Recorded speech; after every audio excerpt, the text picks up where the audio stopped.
Education USA Mongolia хөтөлбөрөөс мэдчилж байна. Бид энэхүү цуглал подкастаараа дамжуулан Америкийн нэгдсэн улсад дэлхийд тэргуулах боловсрол эзэмшээд их орондоо иргэн ирж мэргэжлэр салбартай манлайлан ажиллаж буй Монгол залуусын төвийг хэрэгж байхаар зорилоо. Та бүхэн бидний бэлтгэсэн явцуудыг 7 хоног бүрийн даваа гаргуудад хүлээн авч сонсоорой. Сайн байцгаана уу эрхэм хүндэт сонсогчдоо. Та бүхэндээ энэ өдрийн мэндийг хүргэе. Education USA Mongolia болон Америк төгсөгчдийн холбоо MASA-гаас эрхлэн бэлтгэдэг Америкт суралцсан миний түүх цуврал подкастын маань энэ дугаар эхлэхэд бэлэн болоод байна. Тэгээд өнөөдрийнхөө зочноор та бүхэндээ Цэнгүүнийг урьж оролцуулсан байгаа. Ингээд Цэнгүүн та өөрийгөө танилцуулаад подкастаа эхлүүлье. За, сайн байцгаана уу. Тэгээ намайг Цэнгүүн гэдэг. Энэ удаагийн дугаард оролцож байгаа таатай байна. Тэгээд би Америкт суралцсан түүхээ товчхон ярих юм бол 11 онд 1-р 10 жилийн Монголд төгсөөд тэгээд жил орчим нэг мөс сурангуудаа шууд Америк руу бакалаврын зэрэг хамгаалах гэж яваад тэгээд 16 онд University of Washington гэдэг сургуулийг барилгын инженерийн мэргэжлэр төгсөөд дараа нь нэг жилийн дараа шууд мастера бас тэр сургуультай хамгаалаад бас барилгын инженер мастера хийсэн. Тэгчээ тэгээд маш олон шалтгаан байсан юм а тухайн үед. Тэнгүүдээ за тэр нь ажиллаад юм байна. Барилгын инженер яваад юм байна гэж шийдээд тэгээд хоёр дахь мастера computer science-аар хамгаалсан байгаа. Тэгээд тэр маань 2019 онд дууссан. Тэгээд түүнээс хойш би Google компанид ажиллаад одоо 2 жил гаруй болж байна. Та Америкт суралцахаас өмнө яг ямар сургууль сурдаг байсан бэ? 10 жилээр нь хаана төгссөн бэ? За би болохоор дунд болон ахлах сургуулаа 1-р сургуулийг төгссөн. Тооны ангид нь. Ерөнхийдөө бол тэр үедээ тооны олимпиадад амар их оролцдог байсан да. Тэгэж өөр юмд нэг сонирхолтой ч байгаагүй. Тэгэж дээрс нэг цаг зарцуулгадаг ч юм байгаагүй. Яг англи хэлний курс морс гэж бас нэг сүртэй цаг зарцуулаагүй 10 жилтэй ч гэсэн. Тэгээ яг Америк явах хүсэлтэй болоод ирэхэд англи хэлэнд амар бэлдэж эхэлсэн гэх юм уу. Нөгөө нэг 10 жилтэй хүмүүс чинь 7 хоногт нэг цаг ч юм 2 цаг ч юм угаасаа нэг англи нэг ч үздэг шүү дээ. Хичээлээрээ. Тэрэн шиг л үздэг байсан. Тэгээд гадуур нь яг нэг хэлний курсыг нэг хальтаад явдаг гэсэн. Яг үүндээ специалист нэг амар бэлддэггүй л байсан л да англи хэлтэй. Тэгээд яг яагаад гинт одоо англи хэлийг эрчимдээ сурч эхлэхээр болсон? Яагаад Америк заавал сурахаар шийдсэн юм? Ер нь бол тухайн үед манай ээж аав хоёулаа заавал нөрөхдөө гадаадд суралцахыг амар дэмждэг байсан. Ер нь бол Япон ч юм уу те тухайн үед ч нөгөө момшуугийн тэтгэлэг айгүй хот олж байгаа. Тэгээд ерөөхдөө сайн хүмүүс нь Япон руу явъя гэсэн зорилготой байдаг байсан. Тэгж яваад ерөөхдөө баруун момшуугаар л явах юм байна да. Тийм болохоор ерөөхдөө математик, физик эсвэл математик англи хэлээр бэлтгэсэн байна. Тэгээд англи хэл бас заавал хэрэгтэй байна гэж одоо толгой дотор бодоод явдаг байсан. Тэгж яагаад намайг яг 10 дугаар ангид байхад юм байна. 2010 онд юм шиг байна. Анх удаага тэгж нэг Монголын засгийн газраас шинжлэх ухааны салбарт сайн явж байгаа. Одоо 10 жилийн хүмүүстэд тэтгэлэг өгье гэдэг одоо нөгөө топ сургуулиудад тэтгэлэг өгдөг гэж одоо зарлагдсан шүү дээ. Тэрний сангийн тэтгэлэг. Тэр маань анх зарлагдаа. Тэгээд тэрийг ингэж харж ирсэн чинь эхний яг шаардлага нь болохоор одоо математик, хим, физик, мэдээлэл зүй энэ төр хичээлүүдээр улсын олимпиадаас медаль авсан эсвэл олон улсын олимпиадад оролцож ирсэн гэдэг тийм шаардлагатай байх юм бол тэгээд дээрэс нь топ 50 инженерийн сургуулиудад тэнцэх юм бол одоо бүх зарлын даа гэсэн тийм тэтгэлэг байсан. Тэгээд тэрэн дээр ерөөдөө өгч үзьгээд тэгээд амар их одоо 11-р ангид амар их зорж бэлдсэн гэх юм уу. Одоо яг тоондоо би бол амар сайн бэлдсэн. Тэгчээ тэгээд дараа нь тоогоо хийж байгаа 10 жилээ төгссөний дараа за одоо англи хэлээр бэлдэх хэрэгтэй юм байна гэдэг. Тэгээд ер нь бол англи хэлээ сайн бэлдэж эхэлсэн дээ. Тэгээд мэдээж тэр дэлхийн топ 50 сургууль чинь дандаа английн шаардлага бол заавал байна. Тэгээд дээрэс нь ер нь ихэнх сургуулиуд нь тэгээд Америк сургуулиуд байдаг шүү дээ. Тэгээд яг Америк гэж амар зөрхгүй байж байгаа нэг манай найзууд дээдлийн ангийн хүүхдүүд ингэж Америк гэж яваа. Тэгээд дээрэс нь тэтгэлэг гарч ирэл. Нэг тиймэрхүү мэдээллүүдээс болж тэр нь Америк зорсон та. Тэр өөрөөр хувьд бол Америкт явах болсон хамгийн том нөлөөлөл бол нэгдүгээр гэр бүл, за хоёрдугаар болохоор бас одоо төрийн сангийн тэтгэлэг байх нь тийм ээ. Тийм тэгж хэлж ер нь бол болно. Тэгээд угаасаа Америкийн их сургуулийн төлбөр чинь бүр амар шүү дээ үнэтэй шүү дээ. Тэгээд одоо ч үнэтэй хэвээр байгаа. Санхүүгийн одоо бололцоо гэдэг бол ерөөдөө бас хамгийн том асуудлууд нэг шүү дээ. Тэгэхээр тэр нь ингээд байхгүй болчихсон бол бас амар дарамт байхгүй болчихж байгаа гэсэн үг. Тэгээд тэр нь байхгүй юм чинь би зүгээр хилээ бэлдээд байхад баг болчих юм байна гэдэг. Тэгээд нөгөө нэг 11-р ингээд төгсөж явахад угаасаа би улсын олимпиадаас оролцоо медаль аваад тэгээд улсын явж байсан болохоор тэр шаардлаганд хангацсан тэнгуүдээ за одоо жигтээсээ хилдэ анхаараа гэдэг. Тэгээд хилээ сайн бэлтэж эхэлчихсэн ер нь. Бөөнөр манай ангийнхан чинь биш дээдлийн ангийнхан юм байна. Ер нь л манай дээдлийн ангийнхан айгүй их бэлддэг байсан. Тэгээд тэдэртэй цуг ингэж бэлдэж эхлээд бүгдээр Америк гэж зориод тэгж явдаг гэсэн зэрэг.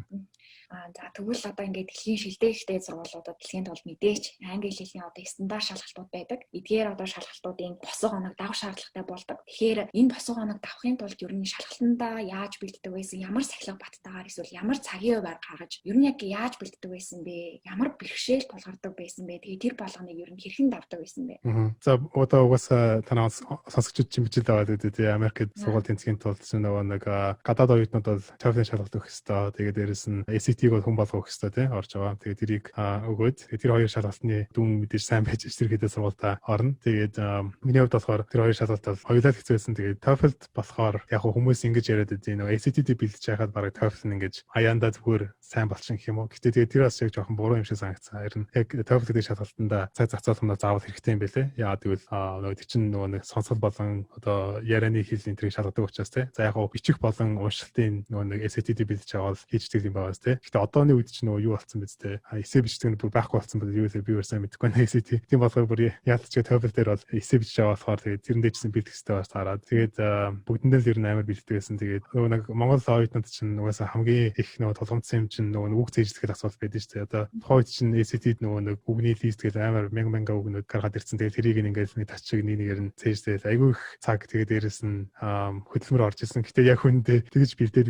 дээрэс нь экспертэй оноо би нэг сайн оноо ерөөс авч байгаагүй SAT дээр. TOEFL дээр яг 100-аар авч ирсэн. Гэтэ SAT бол үнэхээр хэцүү санагдчихсан. Reading-ийн section ялангуяа. Writing бол яг эсэ бичсээр агаад гайгүй би сайжирсан байсан болохоор тэн дээр гайгүй авчиж байгаа. Гэтэ тэгээд reading бол нэрэ арай л амар сонин үгнүүд байдаг болохоор тэгж дээрэс нь би тухайн үед одоо бодоод хахад үг цээжлэх техник харангууд шал сонин аргаар цээжлэгдсэн юм байлээ л тий. Одоо бодоод ахна. Тухайн үед болохоор зүгээр хүмүүс чинь нөгөө flash card хийгээл тий одоо тэр flash card-а нэг цагирганд ороод байгаа л гудамжаар явахтаа ч юм хараал тий. Тиймэрхүү байдлаар ингэж цээжлээ. Гэтэ яг ингээд тэр үн нь болохоор ингэж богино хугацааны ой санамжиж орчиж байгаа юм тий. Ингээд тухайн үед яг харангуудаа заа тэргээд мэдчихэж байгаа. Гэтэ яг үндэ яг тэр үг нь одоо шалгалтан дээр юм уу өөр нэг газар ингэж өгүүлбэр ороод ирэнгүүт шал өөр санагдаад ир чи юу лээгээд хүмүүс ингээд гацчихдээ юм байлээ. Яг үндэ өмнө цээжилжсэн байсан ч гэсэн. Тийм болохоор ерөнхийдөө үг цээжлэн гэдэг бол за одоо жишээ нь өдөрт зааны бид нэг 20 үг цээжилж гэдэг юм уу тий. SAT-ийн тэнгууд нэг сарын дараа гэт чинь 30-аар үржүүлээд 600 болчих жоос тий. За тэгээ сарын дотор 600 үг цээжилж ингээд тэр бол амар сонирхолтой. Одоо би л чадахгүй байсан юм. Тэр айгүй жоох өдөрийн шиг сонсогдож байгаа. Багт тэр бол айгүй хэцүү тийх. Тэгээд би одоо яг 10 жилийн өмнө очиад үг цээжлэх байсан бол тийм аргаар цээжлэх байсан баха. Яг ямар аргаар цээжлэх вэ гэхээр бүх нөгөө нэг өгнүүдийнх нь flash card-ийн definition биш тий. Бүгднийг одоо ингэж өөр нэг тийм article донд хэрэгсэн ч юм уу. Зүгээр нэг өгүүлбэр биш тий. Амар context-ийг сайн хараа. Тэгээд дээрэс нь би кино үзэх амар дуртай. Тэр кинонд гарч исэн тийм хэсэг сандаг ч юм уу тий. Аль болох тийм нөгөө нэг ард нь ингэж хүч оруулсан зүйлүүдийг нэмэх тусам толгоонд ирэх үлдэх шанс нь ихсэж байгаа. Тийм болоо тиймэрхүү аргаар зээжлүүл би арай дээр байхсан болов гэж бодож байна. Одоо жишээ нь өдөрт ядаж нэг 5 6 үг тэгээ зээжилсэн бол тий. Тэгэх юм бол чинь бас л айгүй сайн болж байгаа байхгүй юу. За одоо тэгээд дээрэс нь тэг зээжлэхээсээ гадна нөгөө эсэ бичиж байхдаа тэр үгнүүд айгүй их оруулж байгаа нь чухал юм байлээ. Тэгэхгүй болохоор ингээд үгээ ингэж цаасан зэрэг харах нэг өөр тэрийгээ тэг ярианд ашиглах бас шал өөр скил. Тэгээд дээрэс нь эсэндээ бичих бүр next level skill байгаа байхгүй юу. Тэрийг бол амар сайн анхаарах байсан баха. Тэгээд тухайд чинь болохоор ихэд цаг гаруул тэгээд practice test ажиллахыг хичээн, TOEFL бэлтгэх хичээн, үг зээжлэх хичээн. Тэгээд ер нь бол их их цагтаа нөгөө үг зээжлэхтэй амар их анхаарал хандуулсан юм шиг санагдсан. Тэгээд одоо бодоод тахта тэр амар буруу юм шиг. Ер нь үг зээжлэхтэй нэг зэрэг анхаарал хандуулсан хэрэггүй. Одоо чинь нугасаа SAT гэж нөгөө нэг амар сонин үг орж ирэх болцсон юм шиг байдаг шүү дээ. Миний одоо босод хүмүүс хэлж байгаагаар тэгээд яг би одоо бол мэдээж SAT үг үзэж байгаагүй л дээ сүүлийн үед хэдэн жилийн өмнө хүмүүсд үзсэн 10 жилийн өмнө юм байна шээ. Тийм болохоор ер нь гайгүй болсон гэж сонссон гэхдээ сайн мэдэхгүй л. Тэгээд тийм болсон бол ашиггүй дээ. Тэгэхгүй бол ингэж амар сонин үг зээжсээр амар их цаг алдсан. Тэгээд одоо би бол тэрийг ер нь бараг санахгүй байна дөө. Чухал өгнүүдийн санаж байна.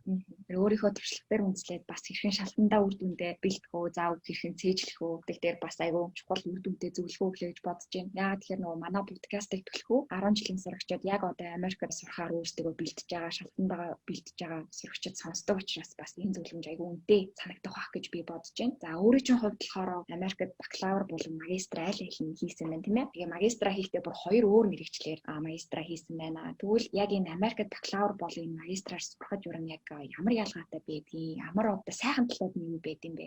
За Америкт болохоор нөгөө бакалавр чинь нэг хоёр том салаад байгаа ер нь бол. Нэг нь болохоор Liberal Arts College гэж ярьж байна. Нөгөөх нь болохоор University гэж ярьж болох байхгүй. Тэгээд тэр хоёр ялгааг яс дурдчихэ. Ерөнхийдөө Liberal Arts College дээр болохоор 4 жилийн сургуультай master doctor гэсэн зэрэг байхгүй. зөв 4 жилийн бакалавр төгсгөлөө явуулдаг. Тэгээд айгүй цөөхөн сурагчтай. Тэгээд багш нар айгүй тулж ажиллаж чинь тий. Гэтэ тэгээд тэрнийх нэг сул тал нь болохоор яг master doctor-ийн нөгөө оюутнууд байхгүй учраас тэгээд тэр багш нарын ч гэсэн нөгөө нэг судалгаа хийх нөгөө оюутнууд байхгүй болчих жоох байхгүй. Гэтэ яг бакалавр оюутнуудаа хийж болно л да. Гэтэл мэдээж тэр чинь нөгөө доктор оюутнуудаа хийж байгаа шал өөр юм байна шүү дээ. Тийм болохоор ерөнхийдөө судалгааны чиглэл рүү хүмүүс амар сонирхолтой бол яалтчгүй тийм том university-д орсон дээр юм шиг санагдсан надаа. Тэгээд багш нартайгаа сайхан connection үүсгээд судалгаа хийгээ яваад байх юм бол тэр сургуультаа үлдээд ингэж үйлчлүүлээд master doctor хийх нэг амархан болчих жоох байхгүй. Яг л тэр багш нар найзлуудыг мэдчихэж байгаа учраас. Тэгээд тийм болохоор ерөнхийдөө манай багш нар намайг аягүй сайн мэдчихэж байгаа. Тэгээд өөрийнхөө сургуультаа apply даа. Тэгээд нөгөө нэг барилгын инженерийн мастера хийж байхдаа болохоор шууд graduate school funding гэх юм уу. Тэр нь болохоор бас л яг нөгөө засгийн газрын тэтгэл хэлэхтэй адилхан манай департамент, барилгын инженерийн департамент одоо намайг шууд ингэж нэг бүх хичээлүүдийг нь дагаад, бүх кредитэн дагаад тэгээд дээрэс нь салинжуулж байгаа тийм юу гэж байгаа байхгүй грант өгж байгаа юм даашин. Тэгээд тэрнийхэн оронд би болохоор судалгаа хийж болно, эсвэл нэг багшийн туслах хийж болно. Тэгээд тэр нь айгүй давуу талтай гэх юм уу. Тэгээд ерөөдөө бол сурангаа хажуудлан тэгээд салинжаад ажиллаж явчих чинь гэсэн байхгүй. Тэгээд судалгаа хийж явах юм бол тэр чинь бас нэлийн цаг оронд багшийн туслах хийх юм бол бас яг гоо судалгаа хийсээс бол бага цаг орно. Гэтэл бас их цаг орно нөгөө хүүхдүүдэд ингэж хичээл орж заадаг болохоор тэгээд гэрийн даалгавар засан шалгалтсан тэр гэрийн даалгаврын нөгөө нэг болгонуудын боловсруулалтын тэр гээл тиймэрхүү зүйл гарч ирнэ. Тэгээд ер нь бол бакалавр сурах нь болохоор амар нөгөө нэг өнгөцгөн мэдлгүүдийг сайн авчдаг гэж ойлгож байна л доо. Ялангуяа эхний 2 жилд бол дандаа нэг тийм general education маягийн юмуд үздэг. Одоо манай барилгын инженерийн одоо хичээл одоо мэрэгчлэр төгссөн ч гэсэн эхний 2 жилдээ бол бүх инженерүүд яг адилхан зүйл үздэг байхгүй.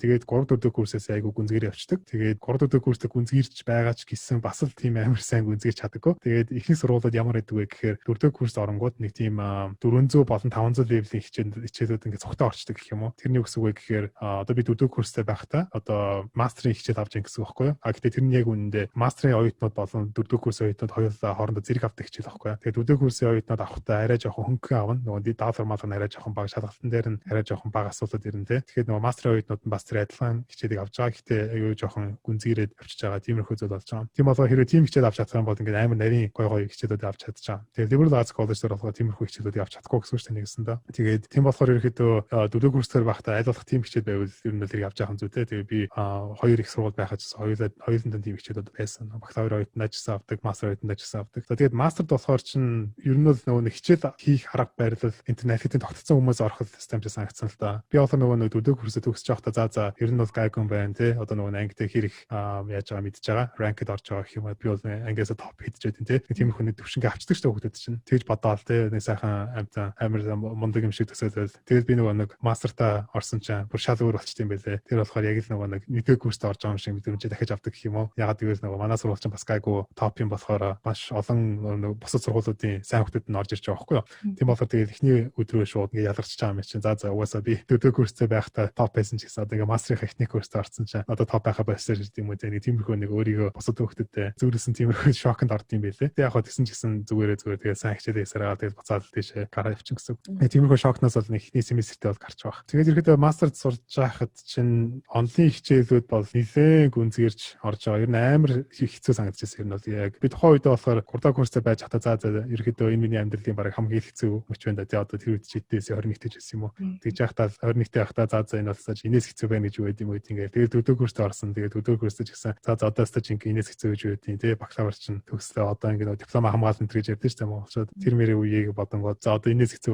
болохгүй гэл. Тэгээд ингээд байхгүй 1-р курстэй буцаа орсон чинь буцаад амар хэцүү болж байгаа юм чинь. Тэгээд яг мастер тэгэж судалгааныхаа хажуугаар нэг хичээл суралцсан гэж айгүй хэцүү цаг үед байсан. Тэгээд тэрийг ингэж хоорондоо цагаа зарцуулна гэж айгүй ер нь бол айгүй л өөрөө хөгжсөн гэх юм одоо шин. 3-4 курстэй өөрийгөө аль хэдийн хичээл хийж чаддаг болсон гэж бодож байсан чинь тэгээд мастерд орсон чинь бас л тэгээд чаддаггүй байсан юм шиг санагдчихсан. Гэхдээ болохоор эхний мастер хийсэн дараа 2 дахь мастер болоод айгүй амархан санагдчихсан. Яг тэгвэл 2 дахь мастерын сургууль болоо тийм ч амар топ сургууль биш. Нэг сайн сургууль би ороогүй. Гэхдээ тэгээд ирэхэд аль хэдийн бараг 5-6 жил их сургууль зурцсан те нөгөө сургуугаар баярлал олцсон. Яаж юм уу сурхаа шийдсэн. Тиймэрхүү байсан учраас тэр компьютер сайенсийн мастер болохоор мэрэгжил би сольсон ч гэсэн ерөөсөө тэгэж хэцүү юм бол ерөөсөө байгаагүй. Надад айгүй амарсан гэсэн. Тэгээд голч молч зүгээр ингээд толцсон явж байсан. Ер нь бол тэгээд эхний тэр том даваагаад авч одоо цаашаа бол тэгээд болцдог юм байлээ. Тэгээд хэрвээ та бүхэн одоо жишээ нь 10 жилдээ айгүй сайн сурагч байх юм бол их сургуульд ороод ирсэн сайн хийвэрэл байх бол яг тэгвэл та бүхэн аль хэдийн хичээлдээ суугаад сурцсан, даалгаврыг сурцсан те. Тэгээд шалгалт өгөө үзсэн. Сурахаараа баярлчихсан. Аль хэдийн тогтцсон учраас тэгээд тэр чинь насан турш яваад байт юм шиг гэж хэлэх гэсэн юм. Цэнгүү ах хэрвээ одоо эхний мастраа хийж байхдаа одоо өөрийнх нь нөгөө бакалавра төгссөн сургуультай биш арай өөр сургуулиас би жишээлбэл одоо мастраа хийя гэдээ өөр сургууль руу шилжсэн болвол энэ grad school funding гэдэг зүйлийг авах одоо боломжтой байсан уу? Ер нь одоо жишээлбэл ихэнх оюутнууд одоо тиймж бас сайн биш те сургуулийг одоо бакалавра дүүрлээ гэж бодоход за сайн одоо магистра хийхдээ би ингээ сайн сургууль магистра хийнэ одоо юу гэх дэлхийн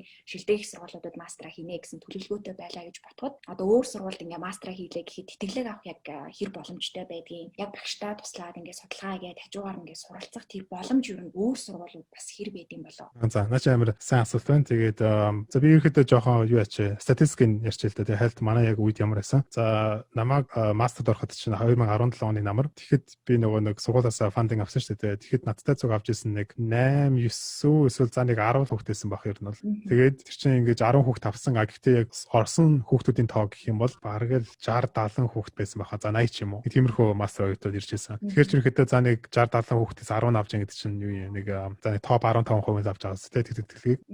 Тэгэхээр ч ирэхдээ тэр аппликейшн явуулсны тий мэдээж тэр чинь нөгөө нэг мастер та тэнцэхүүгүй гэдэг чинь бас нэг чухал тий тэр сургуультай. Хичээд тэнцсэнийхээ дараа фандинг авах уугүй гэдэг чинь бас амар хэцүү болоо явчихж байгаа байхгүй. Тэгээ тийм болохоор ирэхдээ бол би ингэж ярьдаг хүмүүс мастерын сургуульд тэнцэхөд гайг амархуу нөгөө болчихсон сайн байхад ер нь тэнцэж чинь. Угаасаа сургууль чинь нэг төрлийн бас бизнес болсон шүү дээ ирэхдээ мөнгөө төлөө сургуульд авдаг тий. Тийм болохоор тэгээд яг тэр фандинг авах гэдэг бол бүр шал өөр асуудал. Тэгээд госчтой байхаас гадна нөгөө нэг судалгааны ур чадвар айгу нөгөө нэг LED тогтцсон байвал сайн. Тэгээд тэрийг яг яаж хийдэг вэ гэхээр та бүхэн одоо 2 дугаар курсийнхээ 100 гэсэн. 2 дугаар курсийнхээ 100 одоо сургууль дээр үлдээд лабораторийн туслах хийдэг ч юм уу тий. Нөгөө нэг багшийнхаа доор ажиллаад тэгж нөгөө судалгааны багт ингээд орчих юм бол бүр тэр бол бүр ихэд хамгийн сайн зүйл болж байгаа. Та бүхний хийж чадах одоо мастер сурмаар юм бол яагаад вэ гэхээр 2 дугаар курсийнхээ 100 тэгж судалгаа хийсэн тохиолдолд 3 дугаар курстэй ороод тэгээд ерөөдөө 3 дугаар курсийнхээ дүнгуудыг амар сайн болгочихж байгаа гэсэн. Тэгчээд ерөөдөө одоо 3 дугаар курсийнхээ 100 ч бас амар чухалсан байхгүй 3-аас 4 дугаар курсээр шилжих. Тэгээд тэр 100-аа бүр за ерөөдөө 2 дугаар курсийнхээ 100 судалгаа хийгээгүй байдаг яваад чи тэр юу ч хийгээгүй за зүгээр сайхан зугаал алгуулсан. Тэгэх юм бол одоо 3 дугаар курсийнхээ 100 ч бас ерөөдөө бүр хамгийн чухал үйл болчихж байгаа байхгүй. Тэгээд тэр нь болохоор судалгаагаа сургууль дээр үлдээд багшийн туслах шийд юм юу ч хийдин. Тэгээд тэр багт нь орцсон байхад тэгээд нөгөө 4 дугаар курсийнхээ намар нөгөө мастерын сургуулиуд руу аплайд хийж байгаа байхгүй. Тэгэхээр чин яг та бүхэнд юу байгаа вэ гэхээр 3 дугаар курсын чинь дүн байгаа тий. Тэгээд 4 дугаар курсын чинь дүн бол арай гарч амжааг байгаа шүү дээ. Ягаад гэвэл чинь намар нь олж байгаа юм чинь нөгөө шалгалтаа хөгж байгаа үед аплайд хийдэг болохоор. Тэгэхээр ерөөдөө тэгээд 3 дугаар курсыг чинь тэр 100-ны нөгөө нэг ур чадвар experience энэ чинь аягүй чухал болчихж байгаа байхгүй. Тэгэхээр ингээд би одоо судалгаа хийсэн туршлагатай тэгээд миний 3 дугаар курсын голч юм сайн байна гэх юм бол тэгээд шууд мастерын тэтгэлгийг авах амар боломжтой. Тэг яг зарим сургуулиуд хийдэг л дээ. 4 дугаар курсийнхээ нөгөө эхний семестрийн дүнгийг араас нь явуулаарай гэдэг. Тийм бол мэдээж 4 дугаар курсын чинь намрын хичээлийн дүн бас амар чухал болж сарж байгаа. Тэрнээс гадна нөгөө нэг багштайгаа цуг ажиллаа үзсэн багшийнхаа доор судалгаа хийсэн бол тэр нөгөө нэг багшийн recommendation letter гэдэг чинь бас аягүй чухал хിവэрэ байна. Та бакалавр дорохтой гэсэн тэр аягүй чухал. Мастер дорохтой бүр тэр бүр хамгийн чухлуудын нэг болчихж байгаа. Яагаад вэ гэхээр одоогийн үед болохоор нөгөө GRE, GMAT энтергээд мастерын сургуульд ордог шалгалтууд ч тэр бараг л ер нь болж байгаа шиг байна. Яагаад гэвэл сүүлийн 2 жил чинь бараг нэг ковид гэдэг ирэхэд бүх юм канселсан. Тэгээд GRE-ийн шалгалт авахгүй гэдэг одоо болсон. Нөгөө юунод сургуулиуд. Тэгээд одоо цөөн хитэн авч байгаа. Гэхдээ ер нь ихэвчлэн бараг л тэр юунаас тэтгэлцэж байгаа шиг байна. Тэр нөгөө requirement-аас. Тийм болохоор ирэхэд одоо юу үлдсэн бэ гэхээр багшрын recommendation letter, тэгээд essay, тэгээд resume, тэгээд голч дүн гэдэг эднэр байгаа байхгүй. Тэгэхээр эдрийгээ сайн бүрдүүлсэн тохиолдолд ерөөдөө grad school-ийн funding шууд авчих боломжтой. Тэгээд би болохоор төгсөхдөө цаа нэг 4-5 сургууль руу apply хийсэн шиг байна. Тэгчээд тэр 4-5 сургуулийнх нь 4 байна уу 3 байна уу авъя гэсэн. Зүгээр шууд ороод иргээд тэгтээ олон нөгөө funding байхгүй. Тэгээд манай сургуульд ерөөдөө fundingтай наваа авъя гэсэн байхгүй. Тэгээд би сая түрүүн ярьсан шүү дээ. Нөгөө 10 хүүхэд funding авсан гэдэг. Тэрнийхэн бараг тал нь манай сургуулийн хүүхдээсэн баха нөгөө өргөжлөө сурж байгаа. Тэгэхээр ерөөдөө бол багш нар тэр сургууль бол ялцчгүй амар баястай байхгүй. Өөрсдийнхээ сурагчтай хувьд те тал нь өөрсдийнхээ сургуулийн авсан гэхээр бас л ер нь шанс айгүй өндөр. Ерөөдөө өөрийнхөө сургуультай үлдэх юм бол мастерын funding авах шанс нь хамаагүй өндөр бол явчихж байгаа. Бид ч өөр сургууль руу олж болох та тий. Гэхдээ бас л айгүй хэцүү бол явчихж байгаа. Яг тэр сургуулиуд чинь ч гэсэн нөгөө нэг өөрсдийнхээ сурагчдын баястай байгаа шүү дээ. Тэгж бодох юм бол маш ойлгомжтой, маш мэдээ зөвлөгөө өглөө гэж миний хувьд бодож байна. Одоо хоёлаа нөгөө нэг санхүүжилтийн тал дээр бас товчхон зүйлийг ярилцъя гэж бодож байна. Америкт сургалтын төлбөрөөс гадна бас амжиргааны зардал бол маш өндөрт тооцогддог. Таны хувьд болохоор за сургалтын төлбөр бол ингээд те төрийн сангийн тэтгэлгээр ингээд болгосон учраас санаа зовх зүйлгүй байсан гэж юм. За тэгвэл амжиргааныхаа зардлыг яг Америкт амьдарч байгаа хугацаанд ер нь яаж одоо төсөөлж тооцоолдог байсан бэ? Нөгөө төрийн сангийн тэтгэлэг болохоор анх гарч ирж байхдаа амжиргааны зардлыг даадаг байсан байхгүй хоол хоёуланг нь тэгчээд хитэн оноос хойш үзүүлээд тэгэхээр болцсон зөвхөн сургуулийн төлбөр дадаг болсон. 2014 оноос хойш юм уу бараг нэг тиймэрхүү байхаа. Тэр үед бол би бол азараа тэгээд ерөнхийдөө анх оролцсон хүмүүсүүдийн нэг байсан болохоор тэгээд амжиргааны зардал авчиж байгаа. Тэгээд тэр тухайн үед болохоор эхний 2 жилдээ би ерөөсөө ажиллаж үзээгүй байсан. Тэгчээд 3 дахь курстаа болохоор би кампус дээр яг ажиллаж ихсэн. Тэгээд тэр кампус дээр нөгөө нэг гадаад оюутнууд ажилд орчих юм. Тэр нь бол нэлээд гайгүй шүү. Одоо гадаад оюутнууд ерөнхийдөө 20 цаг ажиллаж болдог дэдэл нь. Тэгээд манайх ч одоо University of Washington байх үед цагийн $12-3 авдаг байсан баха. Тэгээд бодоод үзэнгүүт чинь нэлээд хөөрхөн мөнгө болчихж байгаа. Одоо 12-13 гэдэг чинь цаг 7 20 цаг ажиллана гэх юм бол хэдийн 260 те. Тэгэхээр сард 4-7 хоног гэхээр чинь за нэг $1000 болчихж байгаа байхгүй. Тэгээд $1000-оор ерөөдөө бол хоолныхаа мөнгийг бүр хангалттай засуулчихна. Тэгээд байрны зардал гэх юм бол бас арай чадахгүй болоод явчихж байгаа юм л да. Тэгээд ерөөдөө нөгөө кампус дээр ажиллах юм бол нэг тийм боломж байна те. Тэгээд нөгөө юу би тийм мастер даваасаа бас нөгөө судалгаа хийгээд цалинж авч ирсэн бол надад ямар ч асуудал байгаагүй. Ягаад гэвэл сургуулиас танаас бид нар төгж байгаа мөнгө болохоор $2100-200 өгдөг гэсэн сард. Тэр болохоор ерөөхдөө нөгөө нэг байрны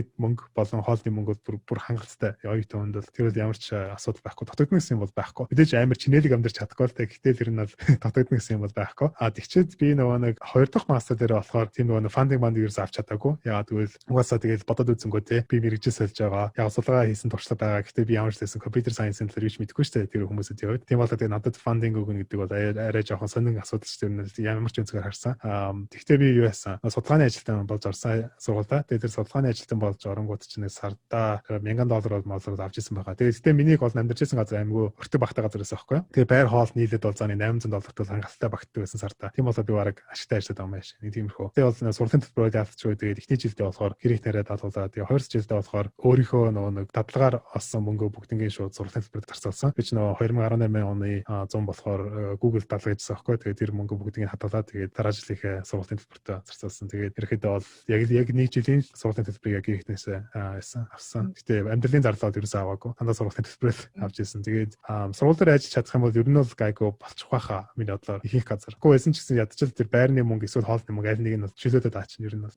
Өөрийн хувьд бол мэрэгчлээс сольж байсан туршлагатай. Анх бол барилгын инженерээр мастер хийгээд яг барилгын инженерийн чиглэлээр ажиллана гэж боддог байсан болов сүүлдээ компьютер сайенс болоод мэрэгчлээс сольсон байна л да. Тэгээд ингээд таны нүдээр харахад яг орчин үеийн залуучуудын одоо мэрэгжил сонгохдоо гаргадаг нийтлэг алдаа юу гэж харж байна. Дээрээс нь яг мэрэгчлээ сонгохдоо яг юуг анхаарах хэрэгтэй гэдэг юм тал дээр та юу нь яг юу гэж зөвлөмөр яг өөрийнхөө туршлага дээр үнэлээд хэлэх юм бол. Тийм энэ зүйл дээр би юу гэж хэлмээр байна гэхээр амар practical decision гаргах хэрэгтэй гэж ярмаар байна. Яагаад гэвэл одооний хүүхдүүд хитрхи ерөөдөө сэтгэлээрээ хандаад байгаа юм надад санагдаад байгаа байхгүй юу. Ерөөдөө одоо жишээ нь зураг дуртай хүүхдээ ахын бол би зураач болно гэж коллеж оронгуудаа arts major болоод тэнгүүдэд төгсөнгүүтээ тэг ямар ч ажилд гоцордог ч юм уу. Яагаад гэвэл arts major хийж тодог болохоор мэдээж яг хуу зураач болоод сайтан болж байгаа түүх байна тий. Гэхдээ яг тийм нүдээр харах биш. Яг үндэ дундаж цайл ингэ харж байгаа хэрэгтэй байхгүй яг тэгж төгссөн хүмүүс яг хэр цайлаа авч байгаа гэдэг тий. Хэрэв мөнгө амар чухал бол хэрэв мөнгө ямар ч хамаагүй тэгэл хүснээрээ хийлдэ тий. Угаасаа нэг дуучин болмоор байна. Тэгвэл тэгэл дууны скулд яваа тэгээд дуучин болоо тий. Ямар ч юу мөнгө хамаагүй гэх юм уу тэгж амьдарч болж байна. Тэгээд миний яг гаргаж ирсэн алдаа болохоор ер нь бол нэг job market-а би амар дутуу үнэлсэн гэх юм уу. Одоо барилгын инженерийн дээрэс нь бас талингийн аягүй дутуу үнэлсэн инженерүүд. Яг Америкт болохоор мэдээж дундаж инженер бол сайн цалин авна л та. Одоо босод одоо нөгөө social science-уудыг бодвол тий одоо багш магч юм уу эсвэл зүгээр санхүүж манхүүж. За санхүүгийн мэргэжил амар сайн авд юм аа. Тэгтээ зүгээр бизнесээ төгсөн хүмүүсүүд яг одоо инженерүүд хамаагүй сайн цалин авч байгаа. Тэгтээ яг үндэ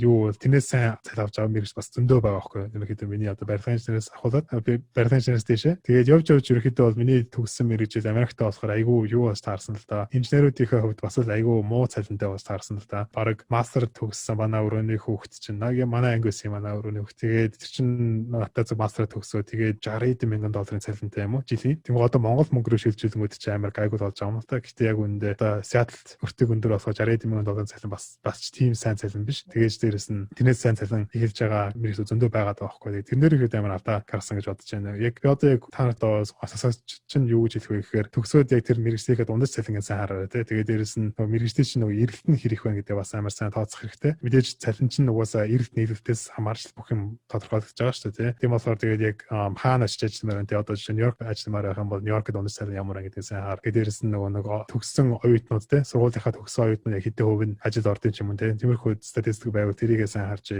тэгээд дээрэс нь өөр энэс гадна энийг бол бид нар гэртээ хийж чадсан шүү дээ. Зүгээр шууд вебсайт ороод энэс гадна өөр хамгийн чухал хийж чадах чухал юм юу гэхээр тэр мэргэжлийнхээ хүмүүсүүд яг юу хийдгийг сайн ойлгох хэрэгтэй гэх юм уу.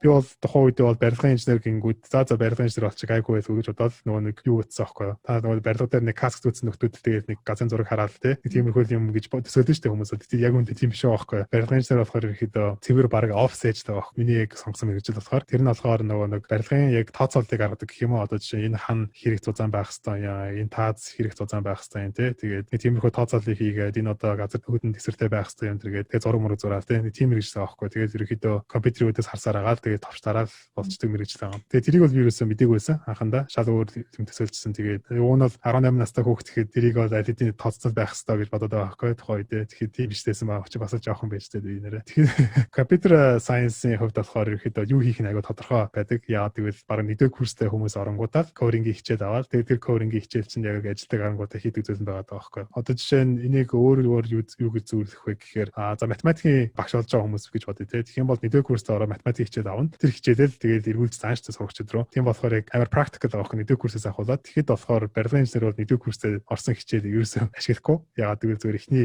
2 жилдээ нөгөө суур юм үзсээр байгаа таарчдаг учраас тий. Дөрөвдүгээр курстэй нэг амар мэргэжлийн гүнзгий юм үзнэ гэхээс тэгээд амар хичээл нь ч айгу практикал биш байсан. Тэгээд одоо та бүхэн одоо жишээ нь барилгын инженер дундаж цайлан гэж гуглдах юм бол за нэг 60-70 мянгатай гарч ирж байна. Тэгээд software engineer буюу одоо програм хангамжийн инженер гэх юм бол Америкт бүр аимштай сайн цалинтай шүү. Бараг нөгөө 90 мянган дундаж цалинтай гэж бол явж байгаа. Тэгээд өөр том компани байх юм бол бүр тэрнээс илүү дээш явах боломж зөндөө байгаа ах тий. Тиймэрхүү юм хэлмээр байна да. За одоо хоёулаа таны эрхэлж байгаа ажил мэргэжлийн талаар ярилцъя гэж бодож байна. Өөрөө болохоор мэдээж одоо дэлхийд үнэлэгдэх шилдэг компаниудын нэг Google компанид ажиллаж байгаа. За тэгээд бас сая ярилцлагандаа товчхон дурдлаа л да. Google компанид бас дадлага хийж ийсэн гэх. Тэгээд Google компанид ажиллаж байгаа удаас тэгдэл хэр байна? Ямар хуу байдığım байна? Дээрээс нь одоо энэ байгууллагт ингээд ажиллаж эхлэх одоо тэр босгыг яг яаж тавсан бэ? Энэ юу нь бас өөр Монгол залуучуудад ер нь яг хэр нээлттэй байд юм бол энэ боломж.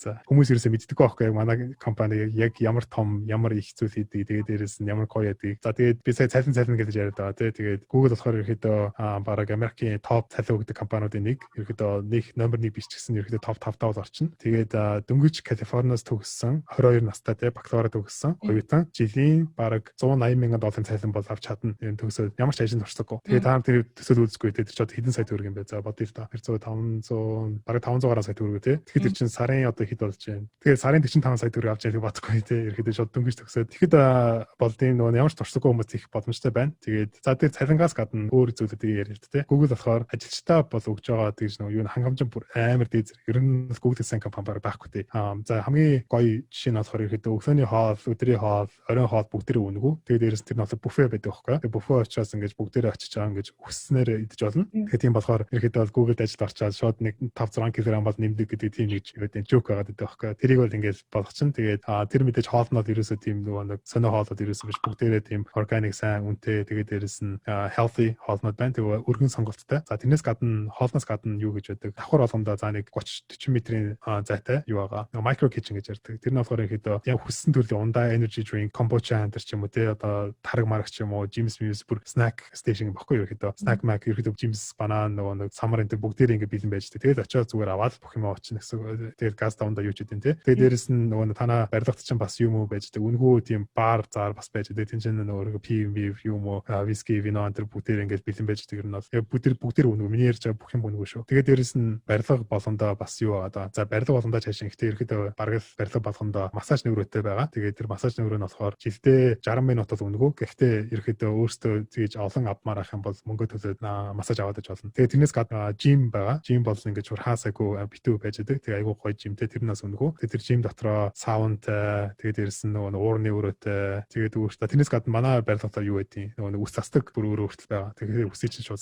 Тэгээд тэр нь ариун үнгүү ш. Тэр нь болохоор яг appointment авч байгаа. Тэгтээ нэг хүнтэй биш. Тэгээд бас гайгүй боломж. Тэгээд нөгөө манай найзууд манай компанид өрчөж яг юу гэж жок хийгээдсэн бэхээр та чинь ерөөхдөө энэ барилгад амьдрахад зүгээр юм биш үү? Ерөөхдөө бүх юм чинь байж идэм биш тэгээд тий. Тэгээд дээрэс нь бас онцлогны өрөө мөрөө гэж байдаг. Тэгээд ерөөхдөө ороод өдрийн цагаар нэг ганц 2 цаг шууд унтчаал хүрээд ирчих болно. Айгуу гоё. Тэрнээс гадна бас нөгөө массажны сандлуудаас хаасаагүй байж дээ. Тэр нь бол угаасаа өнгөө. За ерөөхдөө тэр энэ бол ерөөхдөө ажилчдаа зориулсан нэг амар гоё perk гэж ярьдаг байхгүй benefit тий. Тэр нь айгуу гоё. Тэрнээс гадна юу нэхэд ажилчдаа болохоор нөгөө Google-ийн stock-ыг өгдөг. Одоо зүгээр шууд би нөгөө үндсэн цалингаар чаленждаг уу? Одоо ингэж бонус урамшуул өгж जैन тэ stock өгж Jain Google-ийн stock юм аа гэж өгчдөг гэсэн байхгүй. Тэгээд бас нөгөө юу байгаа Google-ийн одоо бүтээгдэхүүнүүдийг авъя гэх юм бол бас ингэж хямдгалтай авч болж जैन. Тэгээд тэтгэмжийн сан ман дээр бүр үнэхээр тулцсан benefit өгдөг. Тэгээд дээрэс нөгөө нэг имлэгийн даатгал шүүд хараа мараа энэ бүгднгийн цаанаас нь өгч нь ажиллаж та. Тэгээд ерөөхдөө ингэ яриад байх юм бүр зөндөө ерөөхдөө Google-тай ажиллаж даваад л та. Энэ бүхний тэгээд ярьж байгаа шалтгаан болохоор ерөөхдөө та бүхэн тэгээд ийм компани байдаг шүү те. Ингэдэг байдаг шүү. Америкт байвал ийм биш үү гэдэг ерөөхдөө зорилгыг ингэж бүрдүүлж өгч гэх юм уу? Ийм нүрийн төлөө яваараа гэдэг. Ягаад гэвэл би энэ талаар бүр юу ч мэддэг байсан аахгүй. За би яг хизээ мэдсэн юм бэ. За би нэг 24 мөртөд л энэ талаар мэдчихсэн баг. Яг манай найз надад хэлсэн аахгүй. Зүгээр тэрнээс би бол зүгээр бичлэг үзээд ч юм уу те өөр нэг хүмүүсээс хэлээгүй. Манай найз надад өнгөрч ярьж байгаа аахгүй. Тэгж л мэдсэн. Тийм болохоор тэгээд би одоо та бүхэн ингэж хэлж байгаа юм тийм шүү ерөөхдөө зүгээр манай компани ийм гэж нэг их албаар өнгөрч юм хэмээн зүгээр энийг ийм зүйл байдгийг гэдгийг мэдрүүлэх гэж. За тэгээд дээрэс нь өөр ярих байгаа зүйл болохоор за Google чинь ихэд та бүх хүмүүстээ асуух юм бол мэддэг те юу гэдгийг. Гэхдээ зүгээр ихэнх хүмүүс юу гэж боддог вэ гэхээр он чинь зүгээр нэг search хийдэг сайтаас те зүгээр нэг search хийгээд болоо тэгээд яаж мөнгө хийдэм бидэхгүй. Тэгээд дээрэс нь ямар бүтээгдэхүүн байдгийг бас хүн бол ерөөсөө мэддэггүй. Тэгэхээр Google гэдэг компани маань одоо болоор бараг 130 мянган үндсэн ажилчинтай. Тэгээд дахиад 130 мянган тийм гэрээгээр ажилладаг ажилчин байгаа. Тэгэхээр ихэд нийтдээ бараг дэлхийд 300 мянган ажилчинтай компани том компани байгаа байхгүй юу. Тэгээд одоогоор болохоор дэлхийд чинь топ 3-т өнөө 4-т үнэлэгдэж байгаа компани баха 166 тэрлион долларын тий одоо бүр тэрлионоор яригддаг болсон компаниуд. Тийм компани эхнийх нь Apple, дараа нь Amazon, дараа нь баг манайх орж байгаа. Эсвэл Microsoft энэ дөрөв топ 4 байгаа ер нь бол. Тэгээд тийм том компани. Тэгээд хийдэг юм нь бүр асар их байгаа. Хаасайг ерөөхдөө Google Cloud гэж айгүй том хэсэг байна. Gmail, Search байна. Тэгээд YouTube бүртэл Google-ийн нэг хэсэг тий тэр мэрийг хүртэл хүмүүс ерөөсөө мэддэггүй. Тэгээд ингээд бүтээгдэхүүнүүдийг яриад байна. За яг би яг өөрөө яг ажлаад яг ямар байдгийг хэлж байгаа. Саний ярьсан бүх юм бол яг минь одоо таалагдж байгаа юм. Тэгээд дээрэс нэг миний хувьд болохоор яг юу нэг гоё байдаг вэ гэхээр нэгэнтээ Google-ийн босхыг даваад ирсэн инженерүүдтэй ерөөдөө айгүй сайн ханддаг гэх юм уу. За одоо нэг би юм жишээ. За би надад нэг манай менежерийн project өгдөө те. За одоо энийг хийгээрэй гэдэг те. Тэнгүүд за 2 лагийн дотор хийж ирэж гэдэг юм нэг тиймэрхүү байдлаар. За тэгээд би ингээ 2 лагийн дотор ингэж менежертэйгээ уулзсан гутаа хийж амжаагүй байлаа те. Одоо ингэ хийж чадаагүй байлаа гэдэг хэлж штэ. Тэнгүүд ингээд ерөөсөө ингэж загнах зэмлэх тийм нөгөө нэг blame хийн гэсэн юм бол байхгүй. Тэгээд манай менежер юу гэж боддог вэ гэхээр за би угаасаа ингэж нөгөө нэг юугаа project өгөхдөө нөгөө estimate өгсөн штэ 2 лагийн дотор дуусна гэдэг. Тэрийгээр айгаа буруу өгсөн байна гэж боддог байхгүй. Тэр бол угаасаа энэ хүн 2 лагийн дотор чадаагүй мэт чинь энэ бол айгүй том project байсан байна. Тийм чинь дахиж 4-7 хоногийн project байсан байна гэж тэгэж ерөөхдөө боддог. Тэгээд нэгээ зэмлэн гэсэн юм байхгүй. Дандаа тийм ойлголцтой. Яагаад гэвэл тэр бүх хүмүүс биднийг Google-ийн босод аваад ирсэн учраас сайн гэдэг мэдж байгаа. Тэгээд дээрэс нь өнөө сэтгэлээ зориулж одоо project-ээ хийж байгаа. Тэгээд ажлаа хийж байгаа гэдэг үгээс мэдж байгаа учраас их гол нэгтгэж байгаа учраас тиймэрхүү одоо сөрөм төлөөтэй culture ерөөсөө биш. Тэр нь надад айгүй амар гоё таалагдтыг. Би биэнд итгэж байгаа итгэл нь. Тэгээд за ерөөдөө Google-ийн талаар тавчхандаа юм байна. Тэгээд би дахиад яриад авах. Гэтэ юу ярьч те тавчхандаа яаж Google-д орсон одоо нөгөө орох талаар те. Яг одоо Монголд байгаа хүмүүс бол Google-д орох бол боломж бол байгаа. Гэхдээ яг яаж орсон хамгийн амар вэ гэхээр миний бодлоор шууд мастер юм уу бакалавр Америкт хийгээд тэгээд Америкээс apply хийсэн ерөөдөө хамгийн шанс өндөртэй болох юм нь. Тэгээд Америкийн дипломтой байх үед шал өөрлөлтөө. Тэгээд миний сургуулийн диплом чинь угаасаа миний computer science диплом бол нэг сүртэй том сургуулиас төгсөөгүй тэгсэн чинь тэгээд би орсон л чинь те. Тийм болохоор ихэд Америкийн гайгүй дунджаас дээгүүр сургууль байхад ерөөдөө шанс ихтэй орчин. Гэхдээ тэгээд орохын тулд бас нэг том шалгууд бас зөндөө байгаа. Тэгээд тэрийг нь би яг амар олон шатаараа л та. Гэхдээ давчандаа хэлэхэд болохоор зүгээр нэг coding бодлогод гэж тустай бодлогод байгаа. Тэгээд тэр бодлогодыг амар сайн боддог байхад ирэхэд тэр Google-ийн босгод аваад орчин. Тиймэрхүү л ярих юм. Би яг дэлгэрүүлээ ярьж болно л энэ талаар. Тэгэхээр та бол анх computer science гэсэн мэргэжлийг сонгохдоо за би Google-д орно гэсэн зорилгыг ер нь өөртөө тавьж эхэлсэн үү? Хүү штэ. Ерөөсөө тийгээгүй. Би тухайн үедээ болохоор мастерд ороод за нэг бүтэн цагийн ажилд орчих гэж бодож байсан. Тэгэхдээ бол нэг видео курсээ төгсөөд дадлага болох хэрэгтэй болж байгаа байхгүй мастрынхаа дадлага тий. Тэр үедээ болохоор би за ямар ч хамаагүй дадлага байсан зүгээр болчихно гэж боддог байсан. Бүр ямар ч хамаагүй цалинтай л болоо гэж. Амар хамгийн нэг low bar гэх юм уу. Тэгээ би бол өөрийгөө тэгж амар одоо том компанид ормоор гэж ерөөсө төсөөлж байгаа ч шүү. Тэгэл нэг мэс би орог 100 гаруй компанид апплайдсан баха тэр дадлага авах гэж. Тэгэхэд ганцхан Google намайг авч байгаа байхгүй. Тэр нь би бол чинь одоо хүртэл ингээ хараад амар гахт ер нь бол Google намайг авчихсан. Тэгэл яг одоо тэр мэдээж шаардлагын тэнцэл ярьцгаа өгөөд орсон л тоо. Гэтэл ер нь бол ингээ алмаар мараа ер нь бол 100 гаруй компанид апплайдж байгаа гэж ганц тэр том компани намайг авч ийн гэхээр тэгээд дадлага сайн хийсэн учраас тэгээд би return offer авсан. Тэгээд return offer авсан учраас би тэр үедээ бол нэг олон компанид апплайд өгөө за Google-с дээр компани US ингээ шууд тэгээд орчих юм чам. Тэ яг нөгөө нэг дадлагаасаа бас Google руу шилжчихэд бас нэлээд ярьсан өгсөн бас шууд тэгээд сайн байлаагаад орчдөг. Заавал дахиж ярьсан авдаг Google болохоор тэгээд ер нь бол одоо бодоод тахад тэ одоо жишээ би 4 жилийн өмнө дөнгөж мастерт орж исэн бол бас тэгээд зорих хэрэгтэй байсан байл. Ер нь бол том компани руу орно гэж. Тийм болохоор одоо ингэж хараад тахад бол бас өөрийгөө амар доош нь үнэлж байсан байл. Ер нь амар итгэл байгаа л тэрний төлөө дээшээ хамгийн дээд төлөвөнд тэгж тэмцэн гэсэн бодлоо тэр компани руу. Том компани руу зорж идэл тэгээд тэр чинь нэг доошоо өөр компани руу дундаж компани руу орчих юм байл тэ. Тэр чинь нэг английн юу үг гэдэг чинь тэ. You shoot for the star and you land on the moon гэдэг нэг тиймэрхүү үг гэдэг юм аа. Тийм шиг. Миний хувьд бас маш их бахархал төрж ийн танаар. Ингээ Монгол залуучууд байгаа төлөөлөөд Америкт амжилттай суралцаад ингээ дэлхийн шилдэг компанид ажиллаж байгаа танд бас баяр хүргэе. Маш их бахархаж байна. Тэгээд подкаст бас маш олон залуучуудад ялангуяа одоо 10 жилийн сурагчдад айгүй тийм гоё ихтгэл найдвар төрүүлсэн, урам зориг оруулсан, зорилгын тодорхойлуулсан. Айгүй тийм гоё өрнөлттэй подкаст болж байна гэж миний хувьд дүгнэж байна. За тэгээд хоёулынхаа нөгөө ярилцах цаг дуусах төгсөж байгаа учраас ингээд сүүлийн асуултууд руугаа ороод явъя. Би танаас юу гэж асуух вэ гэхээр одоо Америкт ингээд суралцаад за дээрээс нэг үргэлжлүүлээд ажиллаад айгүй олон цаг хугацааг бол өнгөрүүлсэн байна. За тэгээ энэ Америкт байж ах үедээ ямар дурсамжуудыг бүтээвэ? Тэгээ хамгийн сайхан санагдсан гоё дурсамжуудаасаа хуваалцвал. Хамгийн сайхан дурсамжууд юу л амар боддtiin да. Одоо University of Washington бакалавртаа сурч байхдаа нэг 2 bedroom apartment манай 2 найз гуруула амьдарч ирсэн үйл амар хөвжлөм санагдтыг одоо тахад 2 bedroom амар жижигхэн байр. Тэгээд 2 өрөө гэхдээ 2 өрөөнд ч гэсэн амар жижигхэн. Тэгээд тэрнийх нь болохоор бид гур яаж амьдардаг байсан бэ гэхээр нэг өрөөнд нь 3 ор тавьсан. Тэгээ нэг нь 2 давхраар нөгөөх нь зүгээр жирийн ор. Тэгээд тэр орон дээр ингэж гуруула унтаа. Тэгээд нөгөө өрөөнд нь гуруула хичээл хийдэг байсан. Тэгээд том өрөөнд нэг том ширээтэй байсан. Тэр байрыг бодоод санаанд ороод айгүй хөвчлээ дурсамжууд. Тэрнээс хойшоо ерөөхдөө тэгэж гоё олноор амьдраг баха. Би за хоёулаа амьдарч ирсэн баг. Тэрнээс тэгэж олуулаа тэгэж амар амьдрах гоё юм байлээ. Нөгөө нэг бүр зүгтээ унтаж амьдрах гоё юм бэл гэх юм уу. Тэгэхээр одоо ч хүмүүс ихэвчлэн яадаг вэ гэхээр нэг bedroom те нэг одоо өрөөнд нэг л хүн байдаг тийм нөгөө форматтай ч ихэвчлэн те. Тэрний оронд ингэж нэг өрөөнд тэр зүгтээ ингэж бөөнөр унтаж байхыг айгүй гоё. Айгүй дотноос ерөөхдөө айгүй сайн найзууд болсон бид нар. Тэгээд тэр үед айгүй хөвчлээ. Тэгээд бид нар чи хоорондоо дандаа нөгөө нэг лаптопн дээр холбогдож тоглодог байсан. Хүзэн мүзэр айгүй тоглодог байсан те. Тэгээд өөр манай дөрөвдөх найз өгч ирж ингээд хоорондоо ингэж жинхнээс хүзэр мүзэр тэр компьютер тоглоом дээр холбогдож алцдаг байсан. Айгүй гоё санаанд ортын.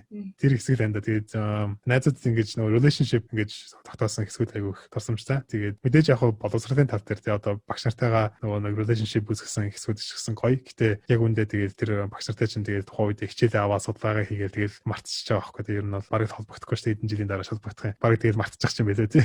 Тэрнээс гадна тэгээд зүгээр яг тийм яг найзуудтай болсон айгүй гоё санагдчихсан. Яалцч бас дурсамж гэж бодонгууд найз нөхдөд шууд нүдэнд харагддаг шүү. Ингээд сүүлийнхээ асуултыг асууя. Бид нар болохоор энэ асуултыг урьсан зочид болгоноос асуудаг байгаа. Ингээ та University of Washington сургуулийг төгссөн байна. Тэгвэл энэ сургууль бас нөгөө хөгжлийн бэрхшээлтэй иргэд очиж суралцаад тэгэхээр ээлд орчныг бүрдүүлдэг сургууль вэ? Тэгээд яаж бүрдүүлдэг байсан бэ?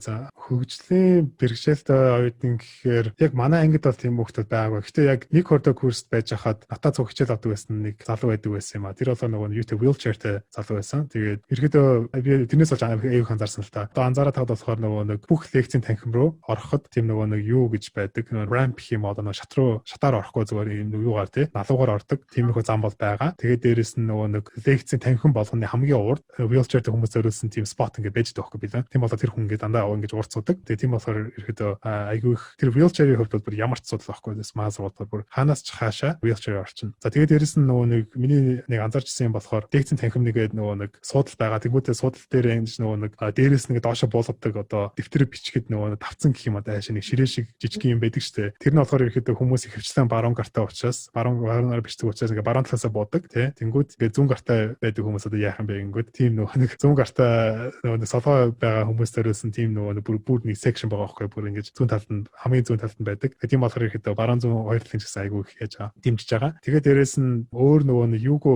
хүн байж болно шүү дээ тий. Одоо нөгөө сонсголын бэрхшээлтэй ч юм уу тий. Тиймэрхүү хүмүүс ингээ яаж хандж байгаа вэ гэхээр бүх одоо lecture тэгэж яадаг record хийгээд тэгээд дээрэс нь нөгөө автоматар тэгэж нөгөө transcribe хийх юм байлээ. Одоо transcribe гэдэг нь ерөөдөө нөгөө нэг үгнүүдийг ингэж англиар хэлсэн бол тэгээд англиар ингээ subtitle болгоо оруулцдаг тий. Тэр бол ингэж бүр амар сайн бүрдүүлж чадсан байлаа. Манай тэр сургуулийн лекцүүд болохоор би тэрийг сүүл аягүй анзаарсан. Нөгөө рекорд дахиж үзэж явах та нөгөө баттгаад тэгээд тэр чинь бас аягүй нөгөө сонсголын бэрхшээлтэй хүмүүс аягүй хэрэг болж байгаа байхгүй тий. Тэгээд мэдээж яг лекцээ шууд лайваар үзэж явах та бол тэгэх чадахгүй л рекордингоос л тэгж чадах байх. Тэгээд одоо юунд бол хараагүй хүмүүс болохоор би бол та сайн мэдгүй бас ямар нэг юм зүйл хийсэн тах тэрийг бол одоохондоо би бол шууд хэлж чадахгүй байх шиг байна. Тэг ямар ч нэг хөгжлийн бэрхшээл гэдэг бол аягүй олон зүйл байгаа шүү дээ. Тийм болохоор ингээд тэр боломжийг хангаж бол сургуулиудад амар хичээж ерөөдөө бол Америкт бол тэрийг бол амар их сайн яадаг дэмждэг бүх юм нээлттэй. Тэгээд 100% бол арай олж чадаагүй байх. Гэтэл тэр нь бол төгсөж байгаа.